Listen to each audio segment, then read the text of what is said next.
আসসালামু আলাইকুম ওয়া রাহমাতুল্লাহ। আসরের নামাজের পর এই ছোট্ট ইস্তেগফারটি ২১ বার পাঠ করুন। ইনশাআল্লাহ আল্লাহ তাআলা আপনাকে ১৩টি পুরস্কার দান করবেন। তার মধ্যে সবচেয়ে দামি পুরস্কার হলো আপনার জীবনের সকল গুনাহই রব্বুল আলামিন ক্ষমা করে দিবেন। সুবহানাল্লাহ। এছাড়াও আরও ১২টি গুরুত্বপূর্ণ পুরস্কার আল্লাহ তাআলা আপনাকে দান করবেন। তো প্রিয় দর্শক, একজন মুমিন হিসেবে ভিডিওটি আপনার জন্য খুবই গুরুত্বপূর্ণ, কারণ আমি বিশ্বাস করি যে ব্যক্তি চায় তার গুনাহকে ক্ষমা করাতে, যে ব্যক্তি আল্লাহ তাআলাকে ভালোবাসে, সে আজকের ভিডিওটি সম্পূর্ণ দেখবে এবং এইখান থেকে ইস্তেগফারের এই আমলটি শিখে পরবর্তীতে সে সুন্দরভাবে আসরের নামাজের পর এই ইস্তেগফারের আমলটি পাঠ করবে। ইনশাআল্লাহ আল্লাহ তাআলা তাকে ১৩টি পুরস্কার দান করবেন। সবচেয়ে বড় পুরস্কার যেটা দান করবেন সেটা হলো তার জীবনের সকল গুনাহই ক্ষমা করে দিবেন এবং পূর্ববর্তী গুনাহের সমপরিমাণ নেক তার আমলনামায় যোগ করে দিবেন ইনশাআল্লাহ। প্রিয় দর্শক, তাই একজন মুমিন হিসেবে ভিডিওটি আপনার জন্য খুবই গুরুত্বপূর্ণ। তাহলে চলুন মূল আলোচনা শুরু করা যাক। প্রিয় দর্শক, এই জীবনে তো গুনাহের কাজ আমরা কম করলাম না।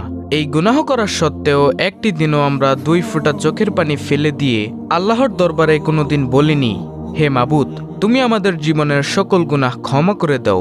অথচ একটি পাথর কোনো গুনাহ না থাকা সত্ত্বেও সে কাঁদতে কাঁদতে একেবারে চোখের পানি দিয়ে নহর বানিয়ে ফেলেছিল। হযরত মুসা আলাইহিসসালাম একদিন এক ময়দান দিয়ে যাচ্ছেন, তো পথিমধ্যে যাওয়ার সময় তিনি দেখলেন একটি পাথরের মধ্য থেকে কান্নার আওয়াজ আসে। তখন তিনি ওই পাথরকে জিজ্ঞাসা করলেন, হে পাথর, তুমি কেন কাঁদো? অনেকে আবার প্রশ্ন করবে, পাথর আবার কিভাবে কথা বলে? প্রিয় দর্শক, আল্লাহ তাআলা যদি চায় সকল কিছুই সম্ভব, আল্লাহ তাআলা যদি না চায় কোনো কিছুই সম্ভব নয়।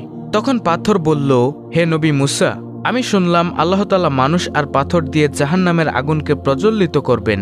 আপনি তো আল্লাহ তাআলার সাথে কথা বলেন, আপনি একটু আল্লাহ তাআলার কাছে বলে দিয়েন আল্লাহ তাআলা যেন আমাকে মাফ করে দেয়। তখন মুসা আলাইহিসসালাম আল্লাহ তাআলার দরবারে গেলেন। তখন তিনি সকল কথা বললেন, কিন্তু এই পাথরের কথাটা বলতে তিনি ভুলে গেলেন। তখন তিনি ফিরে আসার সময় আল্লাহ তাআলা তো সকল কিছুই জানেন। আল্লাহ তাআলা ডাক দিয়ে বললেন, হে মুসা, তোমাকে না একটি পাথর বলেছিল আমার কাছে কিছু বলতে? তখন তিনি বললেন, হ্যাঁ মালিক, আমি ভুলে গিয়েছিলাম। হ্যাঁ, ওই পাথরটি আমাকে বলেছিল আপনি যেন তাকে জ্বালানোর পূর্বে তাকে মাফ করে দেন। তখন মুসা আলাইহিসসালাম বললেন, হে মালিক, আপনি তাকে মাফ করে দেন। তখন আল্লাহ তাআলা বললেন, হে নবী মুসা, তুমি তাকে গিয়ে বলে দিও আমি তার কান্নার বদৌলতে আমি তাকে মাফ করে দিয়েছি। তখন মুসা আলাইহিসসালাম এই কথা শুনে তিনি আবার সেই ময়দান দিয়ে যাচ্ছেন, সেই মাঠ দিয়ে যাচ্ছেন।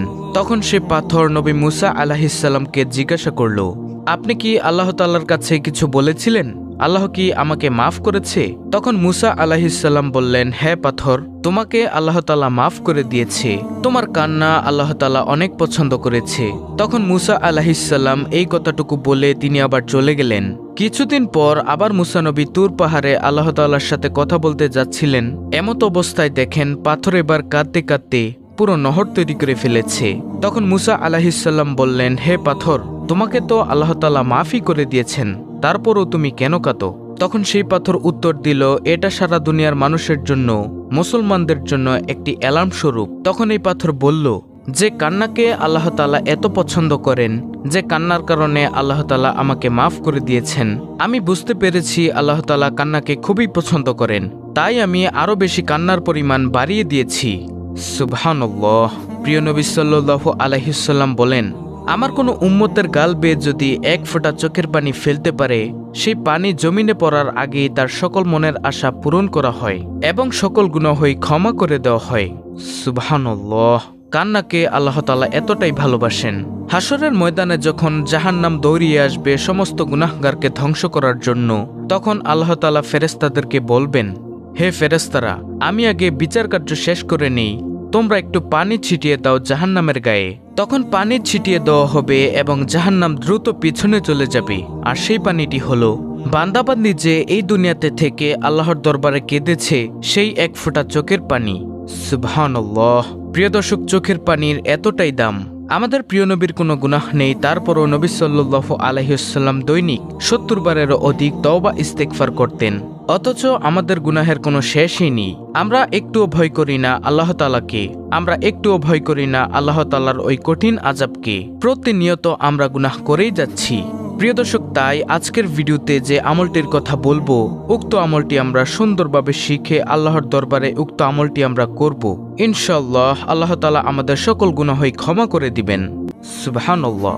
নবীজি হাদিসের মধ্যে বলেন, হে আমার উম্মত, তোমরা যদি গুনাহ না করতে এবং গুনাহ করে সাথে সাথে আল্লাহর দরবারে ক্ষমা না চাইতে, তাহলে আল্লাহ তাআলা তোমাদেরকে উঠিয়ে নিত।